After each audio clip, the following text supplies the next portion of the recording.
ना कौनो हाट ना बजरिया से होला, ना कौनो हाट ना बजरिया से होला। उमरिया के रोग है नजरिया से होला।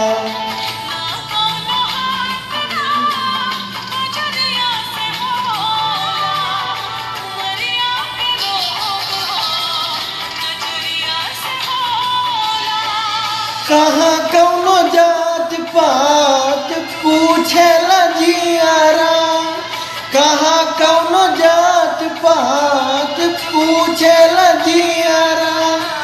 नजरिया के रोग है उमरिया से होला।